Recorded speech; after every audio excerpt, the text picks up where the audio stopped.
Welcome back, everyone. Some great stories we're going to go into today. First off, some breaking news. A new virus with pandemic potential has emerged in China. Now, Chinese scientists write in the journal Proceedings of the National Academy of Sciences that it's an avian-like H1N1 swine influenza. Now, this is similar to the swine flu, which led to the pandemic in 2009. And there are signs of another cover-up in China around this new virus already. While news of the virus has reached the rest of the world, the website of the CCP's Ministry of Agriculture and Rural Affairs, which is supposed to announce the discovery, has yet to publish any information.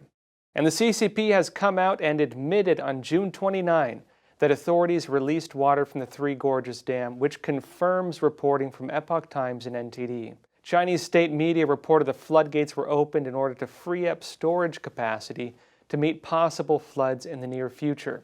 While the local official is saying otherwise, he's saying it was for, quote, power generation. Epoch Times had previously received a leaked government document showing that authorities opened the floodgates as heavy rains had caused waters to rise above the flood threshold. This followed reports of the CCP secretly releasing waters from the dam, which flooded the entire city of Yichang. Residents in the path of the flood were not alerted ahead of time, and many were killed, including allegedly by electrocution from not shutting off power ahead of time. And flooding and heavy rains continue in southern China. In Chuzhou City, Zhejiang Province, an official warning put average rainfall at close to 4 inches. Roads were severely blocked by floods, and at least 40 homes were evacuated. Images from southern China show trees uprooted, cars swept away, and villages submerged in water. Meanwhile, leaked documents from Beijing show hospitals have been falsifying numbers on the CCP virus. Now, the CCP virus epidemic is continuing to spread in Beijing, and while official numbers are steadily declining, a leaked internal document from the Beijing Health Commission, obtained by the Epoch Times, shows that out of dozens of designated hospitals in Beijing, only one has been reporting confirmed cases. The number of cases shown in the official documents exceeds what has been reported in all of Beijing, and even then, CCP data is not always reliable. And also, the Chinese Communist Party is continuing to lock down different parts of the country. It is moving back these policies of opening up after this virus. It is bringing back new lockdowns. The latest on this, IBI Times is reporting, China imposes strict lockdown in Hubei province. 400,000 under coronavirus enclosed zone now. And it says this, quote, in China, authorities have imposed a strict lockdown near Beijing, placing around 400,000 people under shutdown following a surge in coronavirus cases. As per local reports, the restrictions have come into force in Anxin County in Hubei, which is very close to Beijing, the heart of the Chinese Communist Party. And the national security law for Hong Kong has also passed. This effectively ends Hong Kong's autonomy. Chinese authorities say they can now target people who have undermined unity of China, and they're saying they will go after people who have even violated this retroactively, meaning people who have protested before and so on. The United States has revoked Hong Kong's special trading status over this, and it has stopped defense exports. The CCP, meanwhile, is threatening retaliation against the United States for eliminating Hong Kong's special status. And there's mixed messages from protesters. Democracy activists under Joshua Wong have disbanded. Others have vowed to continue their protests for freedom from the CCP. And now on to the broader stories for today. The CCP is going to be allowed to test an experimental vaccine for this virus on Brazilians. And as the CCP virus cases in Brazil increase, we're going to have a look at its close ties to China. Now, folks, before we get started, if you haven't already, please don't forget to like and subscribe. Again, really need your help supporting this channel. With that said, let's jump into the stories for today. So first off, the Chinese Communist Party has announced that they have a new coronavirus vaccine. But in creating this, they skipped the final testing phase. And they're going to be testing it on its own military and also on volunteers in Brazil. Few stories on this from CBC. China approves COVID-19 vaccine for military use, skips final phase of testing.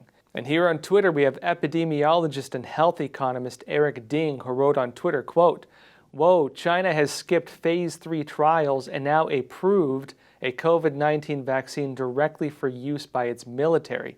Same vaccine being tested in Canada. but China just skipped ahead and approved it for 1-year use for its soldiers without full long-term data. They're moving forward with giving this vaccine to soldiers and possibly these Brazilians without having finalized whether it's safe or not. Also here, Global Times reporting Brazil joins China in quest for a vaccine. It says, quote, Brazil and other countries including Malaysia, Canada, and the UK will join China's efforts to strengthen global cooperation in COVID-19 vaccine trials, as the Institute Butantan in Brazil plans to cooperate in Phase 3 clinical trials for an inactivated COVID-19 vaccine candidate developed by a Chinese company. It says the Butantan Institute will spend 85 million reals, about $17.1 million, to conduct trials on 9,000 Brazilian volunteers. This is according to Sao Paulo Governor Doria, who said this in a press conference on Thursday. It says Doria said that if the vaccine proved effective, it could be mass-produced in Sao Paulo, starting from the first half of next year and administered to millions of Brazilians free of charge. And so what is going on with Brazil and the Chinese Communist Party? Well, the virus outbreaks in Brazil are shining a light on political corruption and Brazil's close ties to China. Now, as virus cases in Brazil jump to more than 30,000 cases each day, with over 56,000 deaths, the Epoch Times has published a story looking into the CCP's various forms of subversion in Brazil. And we'll go over some of that now. Now, the total infections and deaths in Brazil from the virus are about half of that in the United States. But this is in a country with about a third of the U.S. population and with a relatively low amount of tests being done. In mid-March, the CCP virus epidemic in the United States was already soaring. And at that time, only a few dozen people in Brazil were diagnosed with the virus, and the rate of transmission wasn't that high. Now, this situation continued until the middle of late April. And since then, the speed of the spread of this virus in Brazil has significantly accelerated. And this was seen especially on June 4th when close to 1,500 people died in one day, which set a record of deaths for a single day. Now, the rapid development of the Brazilian epidemic is also severely damaging its medical system.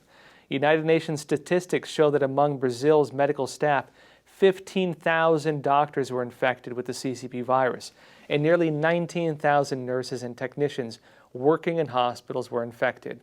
Overall, the number of medical workers infected exceeds 40,000. Now, with this in mind, it's worth having a look at Brazil's connections to China.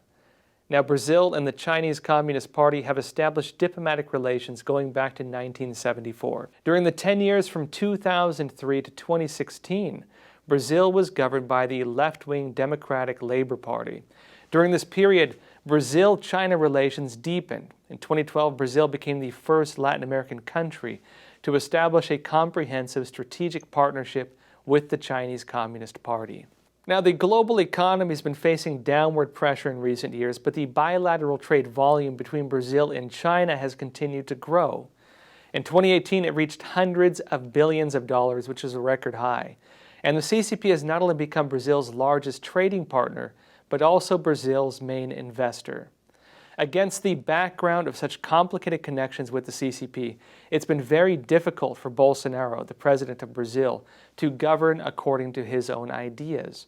And many Brazilian government officials have not dared refuse demands from the CCP. Now, as early as 2016, Huawei and the Brazilian Ministry of Education signed a deepening cooperation agreement to expand the scope of cooperation projects between the top ICT universities in Brazil. The two sides also signed a strategic cooperation agreement. And while the international community has been warning about Huawei, this Chinese telecommunications company, and the United States has issued multiple warnings pointing out that Huawei has ties to the Chinese Communist Party and its military and sees these as a threat to national security. But even despite this, Brazilian Vice President Mourão insisted that he could not refuse Huawei. When he visited China in May last year, he also specifically met with Huawei President Ren Zhengfei. And importantly, while Brazil is not a participant in the Belt and Road Initiative of the CCP, in 2015, the left-wing Labour Party signed a $2.2 billion agreement with the CCP on energy infrastructure. And the Chinese state-run media have noted that while Brazil is not part of the One Belt, One Road Initiative, that the agreements Brazil has with China very closely align with it.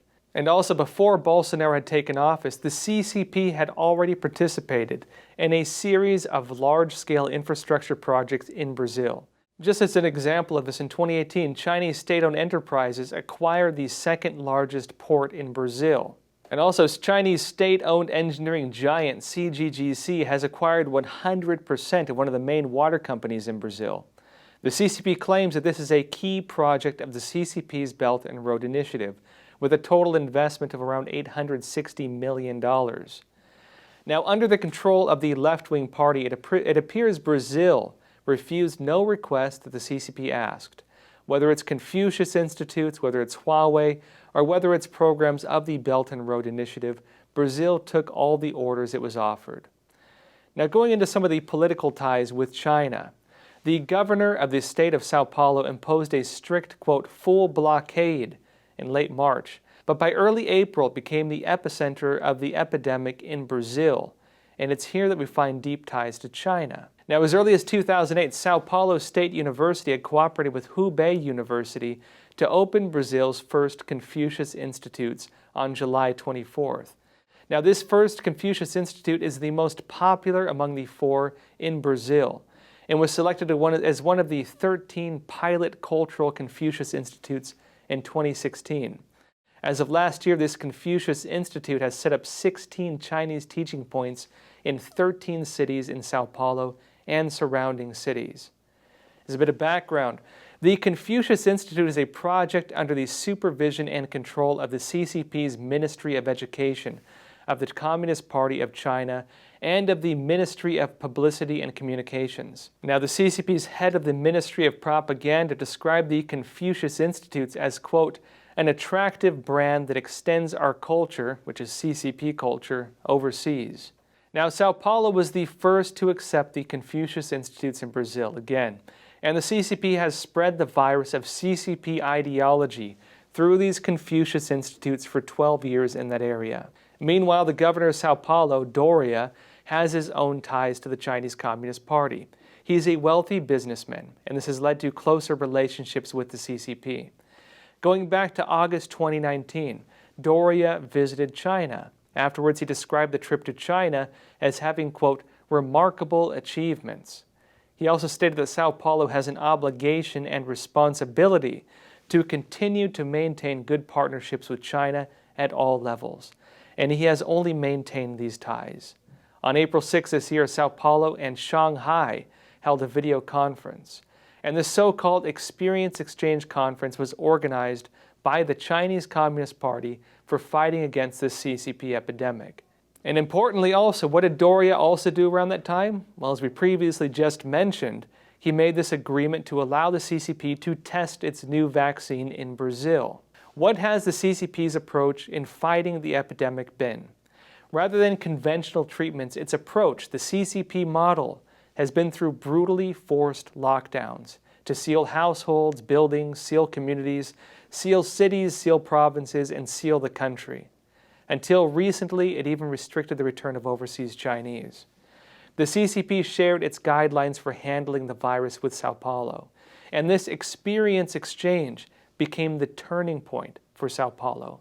What happened right after that? Now, in hospitals where medical resources were scarce, more than 3,000 employees were isolated and more than 700 were diagnosed. By the end of April, the number of confirmed cases in Sao Paulo accounted for 1/3 of the cases in the entire country. Now, according to media reports on May 23rd, aerial photography showed the local cemetery had seen numerous tombs prepared, and the workers there were continuing to dig graves. Family members could only mourn at the cemetery for a few minutes before being urged to leave, and then followed by another family to come to mourn. Now, Doria, again, this governor of Sao Paulo, is one of the main opponents to Brazilian President Bolsonaro.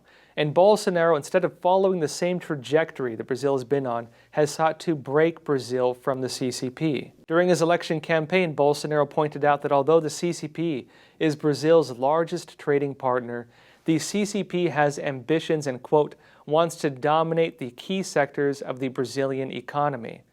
And when he campaigned in 2018, he referenced the CCP as being a predator in Brazil. After becoming president in Brazil, Bolsonaro became the first Brazilian president to visit Taiwan. And Bolsonaro's actions to visit Taiwan are no small issue for the CCP, let's put it that way.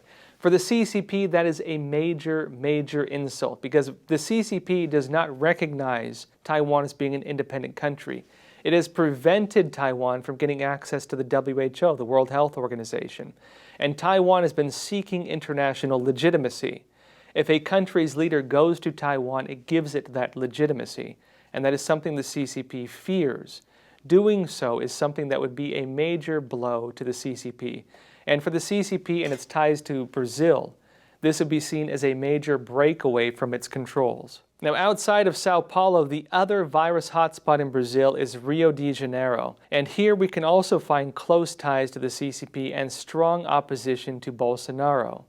Rio de Janeiro Governor Witzel also refused to follow Bolsonaro, never gave up social distancing measures, and he even hinted that President Bolsonaro should be sent to the International Criminal Court of Shanghai for trial. On May 26, Brazilian federal police raided Wilson Witzel's residence and wrote in a statement that the search warrant was part of an alleged corruption investigation. And the broader politics in Brazil, with its ties to the CCP, may have also played a role in the outbreaks in Brazil. Its vice president is the representative of the pro-communist Left Alliance and has a military background with Brazil. Now, he and another Brazilian politician, Augusto Heleno, have been the most resistant to Bolsonaro. According to a report by SBS Australia, Mourão, this vice president, announced last year that Huawei would not be banned from the 5G network in Brazil that is currently being constructed. At the same time, he also emphasized that Brazil will not downgrade its relationship with the CCP and should choose a, quote, flexible and pragmatic position on China. Mourão's statement directly contradicted Bolsonaro's position on the CCP and sought instead to maintain Brazil's close relationships with the Chinese Communist Party. Now, on May 19th this year, the son of Bolsonaro and current Senator Eduardo Bolsonaro tweeted that the Chinese Communist Party had concealed the facts on this virus and had killed countless people in Brazil. He wrote, quote, "It's China's fault." And he added, quote, "The blame for the global coronavirus pandemic has a name and surname, the Chinese Communist Party." Now, what are we seeing in Brazil right now? The Chinese Communist Party, again, is getting ready to test this vaccine in Brazil. It's using Brazilians as its test subjects. And this is notably for a vaccine that has not yet gone through the proper stages of testing. It's unclear whether it could actually harm people or not. 9,000 Brazilians are going to be the guinea pigs for this vaccine.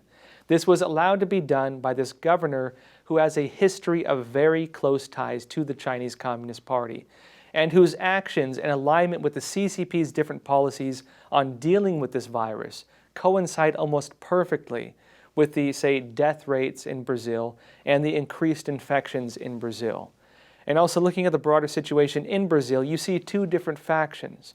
You see Bolsonaro, the president of Brazil, trying to distance from the CCP, and you see many local government officials there doing the opposite. And so Brazil, where we've had some of the most serious outbreaks in the world currently, and one of the highest death rates in the world, we can see very closely the ties to the Chinese Communist Party. Now, moving on, you may have seen this story. This is Epoch Times reporting. U.S. Customs sees millions worth of illicit narcotics and assault weapon parts from China. Now, Customs and Border Patrol tweeted out this, quote, that their officers in Louisville recently intercepted over 10,000 assault weapons parts arriving from China in a shipment manifested as, quote, 100 steel pin samples. They also tweeted officers in Cincinnati made history today. They announced a seizure on May 11th that yielded more than 530 pounds of synthetic drugs and controlled substances. And they say this is the largest synthetic seizure in the Port of Cincinnati's history. So what's the significance of this? There were 2 shipments from China intercepted. One of them was assault weapons parts, these pins. The other was this seizure of these synthetic drugs. What is the significance? What is the Chinese Communist Party sending these, say, pins for that people can use to manufacture unregistered firearms? And why is it sending synthetic drugs to the United States? And so what's the background on that? The Chinese Communist Party has been one of the biggest suppliers of the drug war against the United States. They're not only the largest supplier of synthetic drugs to Latin America, which ends up in America, but they're also the largest supplier of precursor chemicals to these different drug cartels and of firearms. You might have heard reports saying otherwise, that the United States is the largest supplier of these firearms, that they're being bought at gun shows and so on. That is a lie. China's Norinco, one of their main arms manufacturers, has been caught multiple times shipping these large amount of weapons to Latin America. Now, the reporting that the U.S. is the largest supplier is based on incorrect numbers. That was reported years ago, years and years ago, and that was based on analysis of one weapons cache. A lot of news outlets have continued citing that one report, regardless of other facts that have come out, and they've continued doing so even though it is not accurate. And so China now, shipping this large amount of these pins and this large amount of drugs, ties into this perfectly. That the CCP is one of the largest suppliers to these different cartels, these criminal organizations, in the drug war against the United States. And so this seizure of these firearm pins and of these drugs is very significant. We'll have to see what exactly these were going to. Was this going to a gang in the U.S.? Was this tied to the Mexican drug cartels? Was this tied to something else? We'll be following this as it develops. Now folks, again, if you want to help support this channel, we have opened a Patreon. So please join our team on Patreon, support us, help keep this channel going. And also on Sundays, we'll be doing a live Q&A for our Patreon supporters. That said, folks, again, we'll be doing these broadcasts Monday through Friday, 5 days a week, so please tune in. And that said, please take care of yourselves, stay healthy, and stay free.